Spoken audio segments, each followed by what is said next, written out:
I love baking because it makes me feel happy and confident and good about myself and my skills. I'm trying to inspire a lot of people in the world and give more encouragement and confidence to those who feel like they can't make it. My name is Jeremiah Josey. I am 21 years old and I'm a pastry chef, a book author, and overall an autism advocate. I first found out that I had autism when I was a preteen. My mom was the one who told me that I had autism. I have a very special relationship with my mother. She's always there for me. She's extremely loyal to me.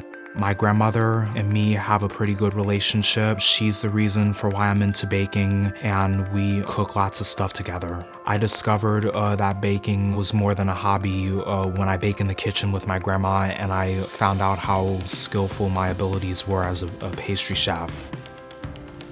All right, ready? Yeah. When I first found out that I had autism, I don't really think it had any impact upon me and my mom whatsoever. However, it did bring us closer, and because it also led us to write a book together about autism. What inspired Jeremiah and I to write this book was because he was being bullied. One day he came home and he said, "I don't understand why children have to be so mean." It's like, oh gosh, you're right. Let's just try to write about it. It was really great because he wrote his part and I wrote my part, and then I put the two together. So it was almost like, I'm not gonna tell you how to feel. I don't wanna tell you what to say. I want you to speak from your heart. And I created Here's What I Want You to Know. I'm a fan of Top Chef. Chef Kwame was on season 13, and I just so loved his heart. And I just sent him a copy of the book, and I just let him know that I felt that my son had the same heart as him, and that I would be so honored if he could teach my son. And to my surprise, I couldn't believe he called me back. We videoed it for his channel, Jeremiah's Cooking Adventure, which highlights all of the various chefs that he's worked with.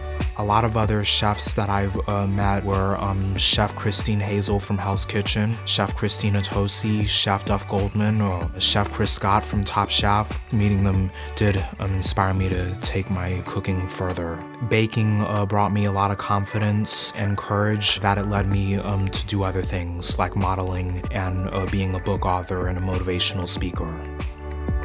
Such a beautiful.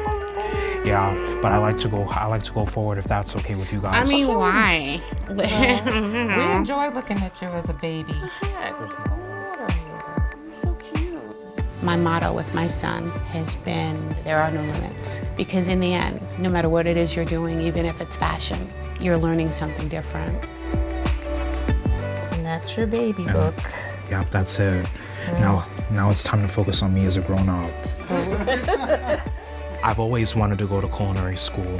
The culinary school is called the Culinary Institute of America. Me and my mom got an email, and it said by a whole committee of people, I got accepted into culinary school. I was over the moon, and my mom was very, very emotional and excited. People have a sense of who he is because of what they've seen, and him being a leader and a role model. And it doesn't necessarily mean that he gets a free ride. He'll have to work just as hard, but I'm sure that everyone will look out for Jeremiah, and because they want him to succeed. And they know his story, they know his journey, they know he's been out here doing different cooking adventures and giving back. I have helped create a community of young change makers in my town by raising awareness to the autism community. I decided to write a new book with my mom because how I felt about all the racism that goes on in the world. I feel like that me and my mom should work together to write a new book that talks about racism, police brutality, and how Black Lives Matter. I'm trying to inspire a lot of people in the world and give more encouragement and confidence to those who feel like they can't make it. People like me have talents, and I can show all communities what people are capable of.